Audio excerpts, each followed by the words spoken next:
Hello, friends. This is Alia Jamal, the Love Coach, coming here live for day 3 of our Opening Your Heart 10-day series. And today we are talking about destructive behaviors as a response to trauma.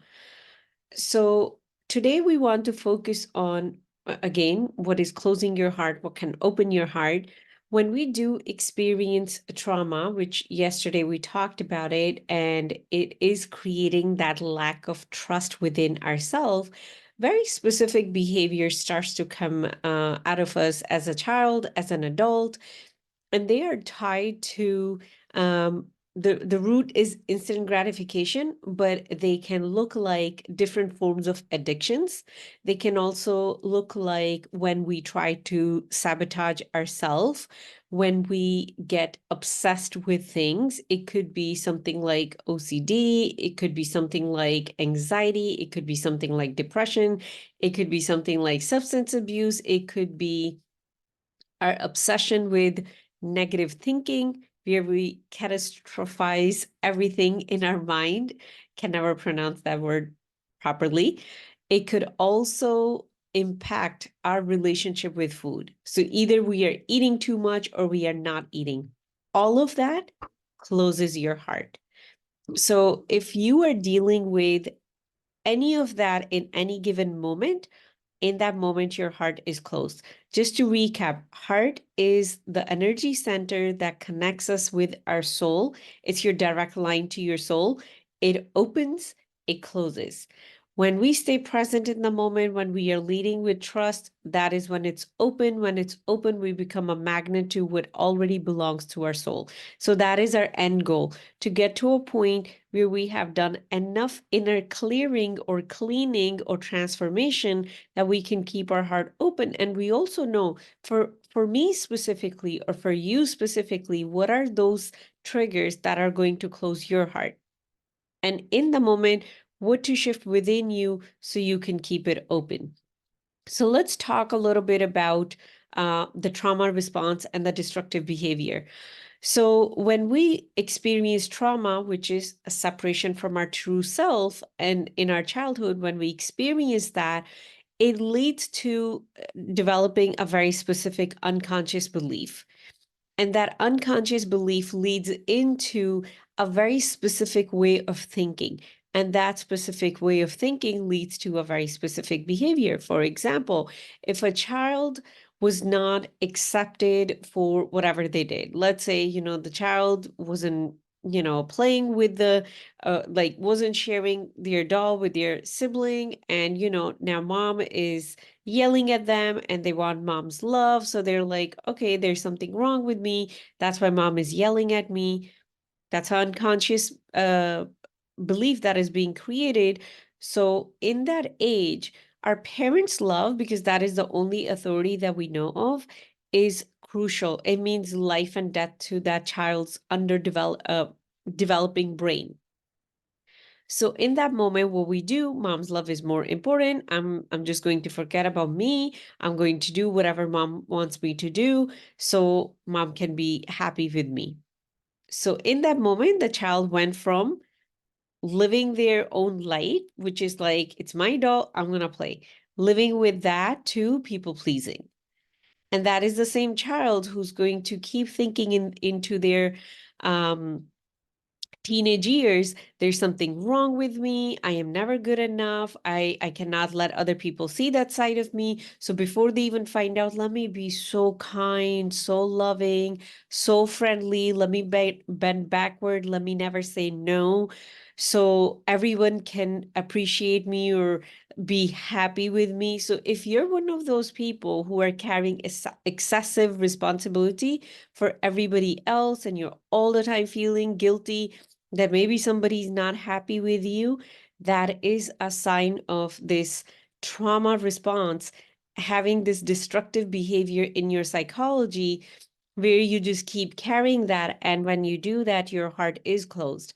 So life is going to look like a bit of a uphill battle instead of you being the magnet and drawing things to you and truly being the powerful creator of your life that we all are. So that is what we are talking about. And there's so many examples I can give. Some examples could be when a child is feeling neglected, they find that safety within food. So let's say a lot of time when I am working with adult clients in childhood, mom or dad wasn't that present. They were left home alone a lot. So what they did, they found a friend in the fridge or the freezer. So they opened it, they took whatever they wanted to take from it. There was nobody controlling or nobody looking after them. Every time they felt uncomfortable, they reached for more food, for more food. So if you pay attention to what makes you go for the extra serving, what makes you go for the cake that you know you're not supposed to be having, what makes you go for the crunchy stuff, what is it? If you really pay attention to, it's an uncomfortable feeling within you. And in that moment, you're looking for instant gratification. You're looking to run away from that feeling. For me personally, as soon as I go for something sweet, that is my cue. Just knowing that helps so much. So one thing that I have done, I have replaced my sweets with other healthy snacks. And even when I go for it, I'm like, okay, there's something going on within me that I am not aware of. So in that instant, right away, I have a cue. Okay, pay attention to what you're thinking right now. What is it that you're feeling? How you're looking for instant gratification? What we truly want to do, we want to be able to ask ourselves, what is going on within me? How am I feeling? Why am I feeling that? What can I do for myself to make myself feel different? Instead of letting ice cream take care of it, instead of calling somebody and bothering them, or going for substance abuse, taking a cigarette, taking a glass of another another glass of wine, alcohol, beer, shots, weed, all kind of stuff that we take for that numbingness. It closes our heart. If we truly want to keep our heart open, we want to pay attention to, how am I showing signs of trauma? Very easy. What are the ways you go for instant gratification? What are the things you do right away you feel better? Right away you feel better. Is it binge watching? Is it talking to a very specific friend? Is it complaining to your mom about something? What is that thing that just lights you up instantly? Now, there could be creative ways to do it. It could be painting for you. It could be dancing for you. But we are looking for destructive behavior that are wasting your time, that are taking away your energy. And we all know that. We all know what those behaviors are. We just need to be honest with ourselves and just be courageous to tell the truth to ourselves. Because one of the biggest trap that we get into as adults, we start lying to ourselves. And then we start believing those lies. So we'll just tell ourselves, you know what? It's at the end of the day. I have had a long day and I'm just going to binge watch Netflix for like 4 hours. It makes sense. It's end of the day. You're tired. You need to do some mindless activity to unwind. But also, what is going on that you are driving yourself to be that tired? What are you trying to prove to other people by overworking yourself, by being a workaholic? You could say it like, Alia, I'm in my 40s or I'm in my late 30s and I really want to do all this stuff so I can retire early. Why? What are you so afraid of? What is the trauma that this is the response to? Now, those are the questions we all need to ask ourselves, because those are exactly the things that close our heart. When I neglect my emotions, when I go into that numb phase, when I go for instant gratification of a cookie, instead of asking myself, what is it that I'm running away from? When I get engaged in that destructive behavior, my heart closes. If my heart closes, I am here. If I am here, I am going to attract only the chaos that plays over here. All kind of drama and trauma. But if I am here, I am going to attract the abundance that already belongs to my soul. So my life is going to look a little bit different than somebody else who's stuck here. So that is the switch that we are looking to create.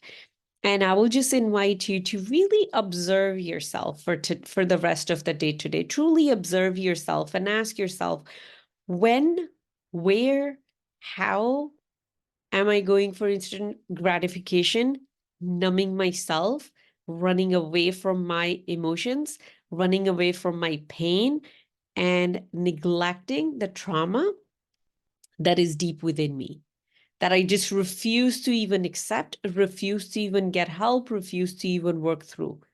It's not about go get the help or reach out to me. It's not about that.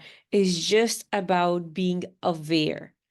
Awareness is the key. When you just become aware, you have already done half the work. It is that powerful, because this is what happens when we become aware of something.